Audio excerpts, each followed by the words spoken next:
دیا گیا یوم یکون الناس کالفراش المبثوث، جس دن ہوں گے لوگ مانند پروانوں کے المبثوث بکھرے ہوئے، جیسے پروانے کثیر تعداد میں ہوتے ہیں، بکھرے ہوئے ہوتے ہیں، ایک دوسرے سے ٹکراتے ہیں، گرتے ہیں، اور ان کی منزل اور سمت کا تعین نہیں ہوتا۔ اسی طرح قیامت جب قائم ہوگی تو لوگوں کی کیفیت اور ان کی حالت ہوگی۔ نبی علیہ السلام نے اسی صورتحال کے پیش نظر اپنی اور اپنی امت کی مثال بیان فرمائی تھی کہ ایک شخص جیسے آگ جلاتا ہے اور آگ جلا کر اس کے پاس بیٹھ جاتا ہے اور پروانوں کو آگ میں گرنے سے روکتا ہے۔ پروانے آتے ہیں چاروں طرف سے اور آگ میں کودنے کی کوشش کرتے ہیں اور وہ ان کو ہٹانے کی کوشش کرتا ہے، مگر پھر بھی باہر کے پروانے کچھ نہ کچھ گرنے میں کامیاب ہو جاتے ہیں۔ اسی طرح آپ نے فرمایا کہ میں تمہیں جہنم کی آگ سے بچا رہا ہوں، انی لآخذ بحجازکم عن النار، میں تمہیں تمہاری پشتوں سے پکڑ کر جہنم سے کھینچ رہا ہوں، وانتم تقحمون فیہا، اور تم گرنے کی کوشش کرو۔ ایک حدیث میں یہ تعبیر ہے کہ تم میرے ہاتھ میں آ جاتے ہو اور میرے ہاتھ سے پھسلنے کی کوشش کرتے ہو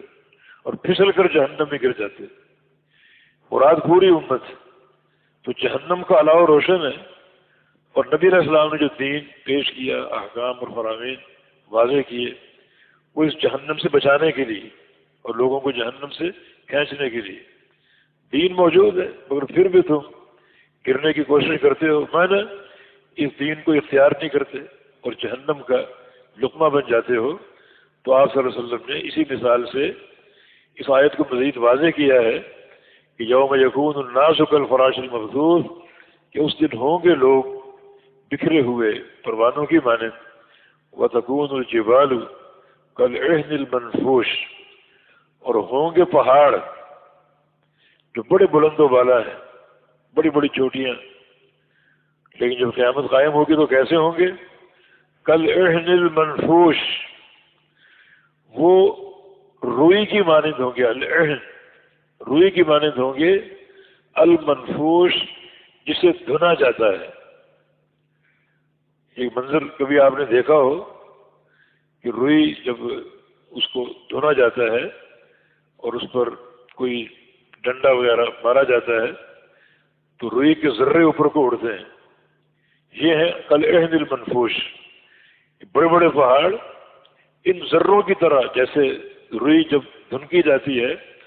تو روئی کے ذرے اوپر کو نظر آتے ہیں اڑتے ہوئے، اس طرح پہاڑ اڑتے ہوئے دکھائی دیں گے، اتنے بلند و بالا پہاڑ، لیکن وہ ریزہ ریزہ کر دیے جائیں گے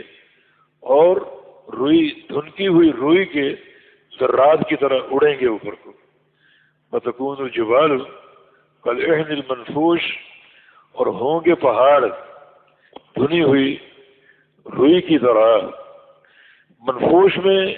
مختلف رنگ کا معنی بھی ہے، مختلف رنگوں کا، کیونکہ پہاڑوں کے رنگ قائم ہوں گے، کوئی پہاڑ پیلا ہے، کوئی سرسبز ہے، کوئی کالا ہے، کوئی سرخ ہے۔